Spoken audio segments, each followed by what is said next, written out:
Welcome to MSA Weekly. I'm Bill Sammons, Kevin Short. Today we're in the studio portion of MSA, and we're going to be talking about the studio. We're going to actually have a question, too, from a viewer at the end of the program today. Good question. But first, let's talk about your studio a little. We haven't been in the studio in a little while. Yeah, and you know, today is kind of a unique use for the studio, but one piece of news about the studio is that Gavin Haverstick was the designer here, and he just won a Technical Achievement and Creativity Award.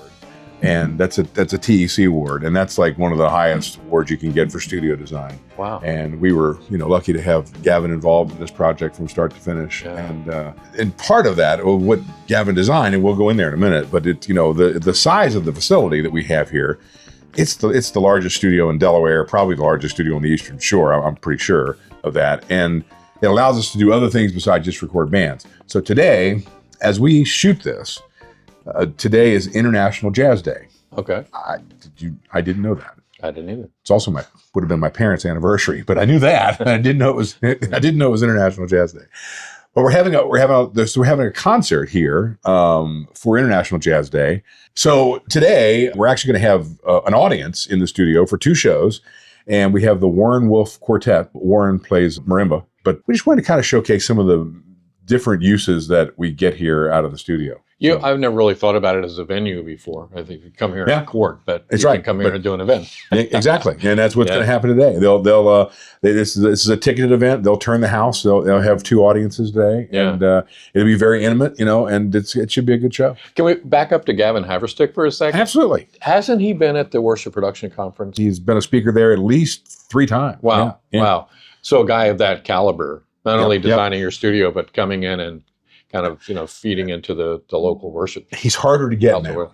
Is he? Yeah. Since he has the award. And since he has 6 other designers working under him. Wow. So he has quite a staff now. And but we'd like to have him back. We talked about that the other day. But his career has really taken off. But he's in the top. The list of the top studio designers in the country. Pretty big deal that he did the studio here. So we'll take a look at that studio in just a second, and we're going to talk to the promoter who's doing the event. Yep, Eddie's here. So, cool. We're in the studio now at MSA, and Eddie Sherman, True Blue Jazz. Correct. You're a singer, musician, and you promote concerts and things like that. How cool is it to have a studio of this caliber in Sussex County, Delaware? It's cooler than cool. It's unbelievable that we have it. Of course, we always had the quality studio that Kevin, when he was based in Georgetown, but when he made the move over to Milton and landed in this space, it was able to really do it like he wanted to do and can do. Plus all of his, shop and storage and maintenance area. But the studio is phenomenal, and everybody that comes in loves it. And these guys are going to love it. They don't know they're going to love it. So tell us about what's going on here tonight. Well, today, this is though our festival is in its 14th year, we have been participating in International Jazz Day celebration for 10 years. Okay. And we are everybody in the area, DC Jazz and, Clifford Brown and Mid-Atlantic Jazz. Everybody usually does something. They don't always do it, but we are and have been the only sanctioned by Herbie Hancock Institute of Jazz that puts on International Jazz Day globally. We have been the only ones sanctioned in the Mid-Atlantic. So who's the band that you The band is Warren Wolf on vibes, and Warren is a bi-coastal music educator, multi-instrumentalist, vibes, drums, piano, and just a heck of a nice guy. But he teaches at Peabody. In Baltimore, and he also teaches in San Francisco. He's in a group there, which is a amalgam of great jazz musicians, probably from the various colleges and the one that he teaches in. But it's FF Collective is what that's called. And we've tried to get him in our festival, which is in the 3rd weekend of October. We go from Wednesday to Sunday that week. And that's when Warren is always involved in SF Collective. So he and I started texting, and I said, what are you doing on the 30th? Are you available? And he was actually going to be holding a clinic up at Kimmel Center in Philly, and it kind of worked perfect to bring him down. But he's Baltimore-based, and all these guys that are in, and it's going to be a great show. You sold 40 seats, right? 40 seats, yeah. What a cool environment to come to. It's absolutely great. A great experience for people.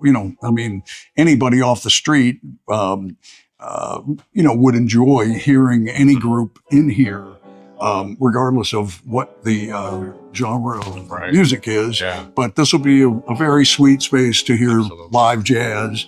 Maybe we'll do this again at MSA if our congenial host, Kevin Short, would be kind enough to open his door to us. Very good.